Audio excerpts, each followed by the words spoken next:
તો જો સૌથી પહેલા અમે જે કવર લાવ્યા હતા ને તો એ પપ્પા વિપુલભાઈ જોવે છે. હું જોવો છે આમાં તમે? તો અત્યારે ભાઈ જો એ હશે કે કેવી રીતનું હશે ચેક કરો ને ખબર પડો. કોનું નામ લખું? શૈલેષભાઈ. પછી અમારા લગ્નનું વિષય ને તો અમને એમ બીજું લિસ્ટ કરું. પેલા બધાનું કામ પતે પછી મારો વારો હે ને ત્યાં પૈસા ભેગા થઈ જાય થોડાક.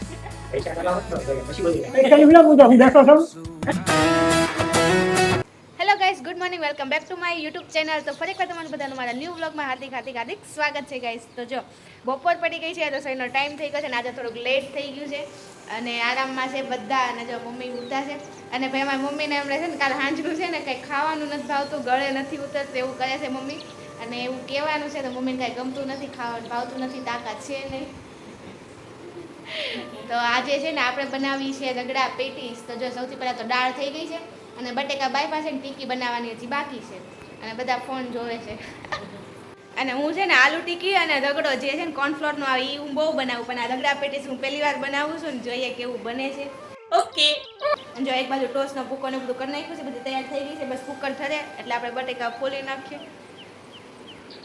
અને આજ મમ્મી અમને છે ને દુકાને ગયા હતા ને તો જો કોણ લેતા આવ્યા મસ્ત મસ્ત ક્રીમ વાળો. તો આપણે રગડા પેટીસનો રગડો બનાવી નાખ્યો છે જેમાં વટાણા અને બટેટા છે. અને આપણે નોર્મલ દાળ જેમ વઘારીને એમ જ વઘારી છે ને. સૌથી પહેલાં હવે આપણે પેટીસ બનાવવાની છે તો એની માટે છે ને મેં લીલા મરચાં, આદુ અને ડુંગળી પેસ્ટ કરી લીધી છે ને ટોસનો ભૂકો છે, આપણે એમાં નાખી દઈશું ટોસનો ભૂકો ને એવું બધું અને મસ્ત પેટીસ બનાવી દઉં. તમે લોકો કેવી રીતના બનાવો છો મને કહેજો. હું તો પહેલી વાર બનાવું છું, મને બહુ ખબર નથી કેવી રીતના બનાવવાનું હોય. બનાવું છું દહીં મેળવી, દહીં નાખી, ચટણી હોય સેવ લઈ આવજો, ચટણી થોડી થોડી બનાવી નાખું આંબલીની સેવ. એ હોય એક જાડી ચટણી હોય, અમે આરામ જોયું એમ જાડી એવી આંબલીની ચટણી નાખી દેવાની, પછી ડુંગળી ભભરાઈ દેવાની અને હું નાખવાનું દહીં છે નહીં. આપણે મસ્ત ગરમા ગરમ ટીકી મૂકી દીધી છે ખાવા માટે અને હું પહેલી વાર બનાવું છું, ખબર નહીં કેવો ટેસ્ટ આવશે.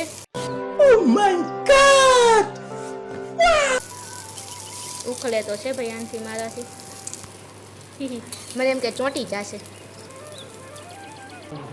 હે નહીં થાય ને? મમ્મીને પણ ભાવતું નથી ને તો હું કહું હજી આવી તે કોને ખબર કેવો ટેસ્ટ આવ્યો.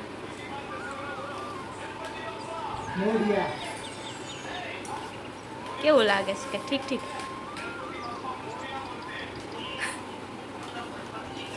ચાલો ગાઈસ આવી જાઓ બધા જમવા. રગડા પેટીસ પહેલી વાર બનાવી છે હવે.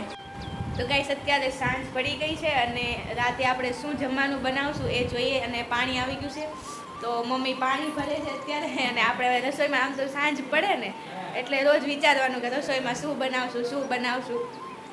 તો ચાલો હું જોઈએ હવે શું બનાવશું. અને ખાસ કરીને આપણે અત્યારે સાંજે લિસ્ટ બનાવવાની છે, આપણે જે કાલ શોપિંગ કરી છે એની લિસ્ટ છે શું છે બધું. તો ચાલો હું તમને બતાવી દઈશ. આપણે નક્કી કરી નાખ્યું કે આજે આપણે બનાવવાના છે મુદીના देख तो कैसे शर्मारा।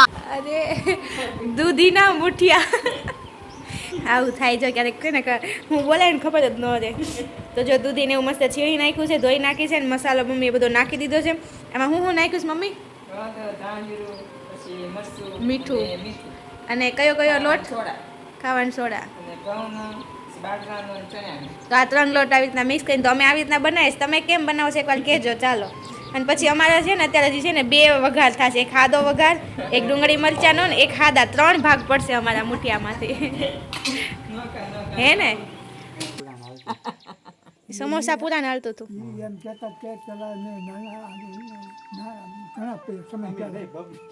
ઘણા સમય પહેલાં સમોસા બનાવતા હશે. વિપુલ કે મને ખબર નહીં છે કે એક બેનની આવ્યા હતા ને જેમી નાનો હતો, સમોસા બહાર રૂકવા મૂક્યા તો જેમીન હાલ્યો ને તે 2-3 સમોસા શેપાઈ ગયા. અરે વિપુલ કે મને હા બતું નહીં છે. તમે નાના હોય તો તને ન ખબર હોય તો જમીન કરતા વિપુલ નાનો હતો ને. વાહ, બરાબર છે, મમ્મીની વાત સાચી છે. લ્યો એવી નાની વાત નો યાદ હોય ને, રમતમાં જીવ હોય ત્યારે. નહીં, જેમી નાના ત્યારે કેટલા હશે? હા, મોટા તો હોય ને ઘણા. બરોબર એટલે અમુક કેમ?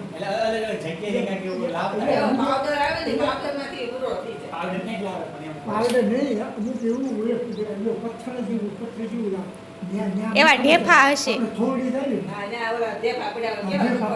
ને ભૂતળા જેવા જ તે. બરોબર ને? મોઢામાં પાણી આવી ગયું. એટલે જ ઘણી મોઢામાં પાણી આવી ગયું જો. થોડી એની એટલે આપણે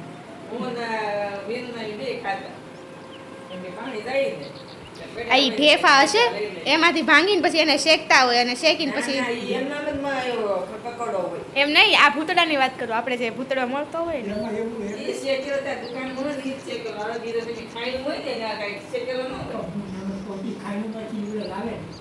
આપણે કેમ મીઠું છે મીઠાના મોડા ગાને આવે પછી અહીંયા આપણે આવે તો કેમ જીરું કરી નાખે એને મશીનમાં એવું કરી નાખે એટલે જો અમુક એવું તો જો સૌથી પહેલા અમે જે કવર લાવ્યા હતા ને તો એ પપ્પા ને વિપુલભાઈ જોવે છે શું જોવે છે એમાં તમે તો અત્યારે ભાઈ જો ઈ હશે કે કેવી રીતનું હશે ચેક કરો ને ખબર પડે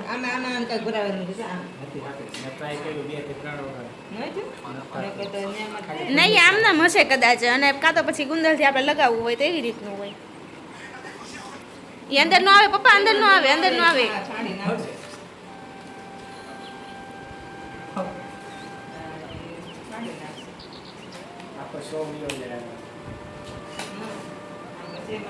એમ નો આવે પણ કવર આમનામ જ આપીએ છે અત્યારે આવી રીતનું નથી આવતું એવી રીતના તો એ ઓલું આવે આમનામ એમ પણ નો નખાય પછી કાઢી નો હોય કે ફાટી જાય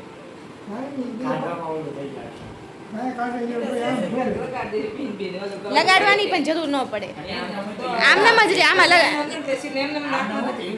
હા એ વાપરીએ કે હાચી આપણે બીજાનું જોવાનું પપ્પા તો જો અત્યારે છે ને લિસ્ટ બનાવવા દે પેન લઈ લીધી હાથમાં હા હા હવે કવરના નામ પહેલા તો લિસ્ટ બનાવવી પછી લૂટી પહેલા બનાવવું પડશે પણ મારા અક્ષર સારા નહીં થાય મારા અક્ષરમાં લખીને કોપી અહીંયા વિપુલભાઈ ના અક્ષર જો વિપુલભાઈ ના એમ ના મેં નથી જોયા વિપુલભાઈ તમે લખો પછી ભવિષ્ય કેતા નહીં આખું એમ જાશે કાર તમારા અક્ષર સારા તો તમે લખો તો હાલો બે આપણે છે ને કામ વેચી લઈએ લિસ્ટ વિપુલભાઈ બનાવશે કવરમાં નામ હું લખીશ બી હાલો જે એમને વિચાર નથી આવે સૌથી પહેલા બુક ને એવું ક્યાં છે ગોતવી પડશે ને હા કેમાં હશે એક બેગમાં હતી પણ ઈ તો અલગ હતી તો તમે બધું જે લખો છો તો આમાં જ હશે ને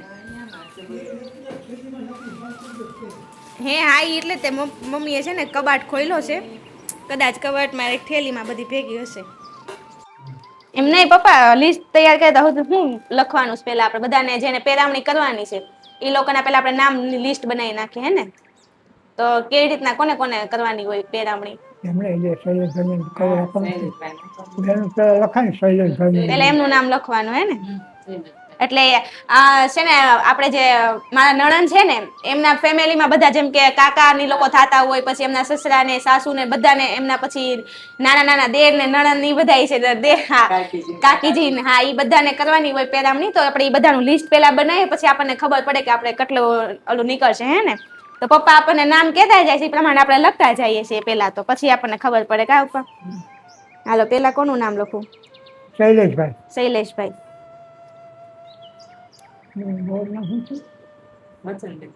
મસ્તનબેન પછી અમારા બેનના સાસુનું નામ વસંતબેન હા ચિરાગભાઈ પછી પ્રિયા આમાં એવું છે કે મારા નણંદે છે ને દેર છે બહુ નખરાળા મારા દેરની જેમ જ છે તો એમને હજી હમણાં તે સગાઈને એવું થઈ ગયું છે તો મારા નણંદ ને દેરાણી પણ આવી ગયા છે તો આપણે એમને તે કરવું પડે ને એટલે આપણે એમનું નામ પણ લખશું હા એમને તે પ્રિયા પ્રિયા હા પ્રિયા નામ કે છે ને હવે તમારો વારો છે તમારે કઈ નથી કરવાનું મદદ તમે ફોન જોવો છો એ એવું ના હાલે જો બોલો વિડીયો ઉતારી દીધો તો કે એમ નો હાલે તમારે કઈ કરવું પડે શું કરશો જાઓ ત્યારે સામાન ઉપાડાવશો એમ સામાન ના ઉપાડો પછી તું કઈ તારા લગ્ન નું વિચાર ને તો અમને એમ બીજું લિસ્ટ કરવું પેલા બધાનું કામ પતે પછી મારો વારો હે ને ત્યાં પૈસા ભેગા થઈ જાય થોડાક પૈસાની વિના મુદ્દા હું બેઠો છું કયો ને પપ્પા તો બેઠા તો પણ તોય આ તો થોડા ભેગા થઈ જાય એટલે વાંધો ન આવે ને કા મારા પોતાના હા હા એવું તો કાંઈ નથી પોતાના એમ નહીં પણ એમ નહીં માં દેનાની કઈ ગિફ્ટ બિફ્ટ લેવું હોય તો તમને થોડું એમ કહે કે પપ્પા કોને? પૈસા આપો દુકાન લઈને અગાઉ આપજો ને એટલે બે તમને 50,000 60,000 રાખીને જેમ રાજને આપ્યા આપ્યા તો ને રાજને ના. એટલે થઈ જાય તમે બધું કામ 25,000 અમારે વાંધો નહીં ને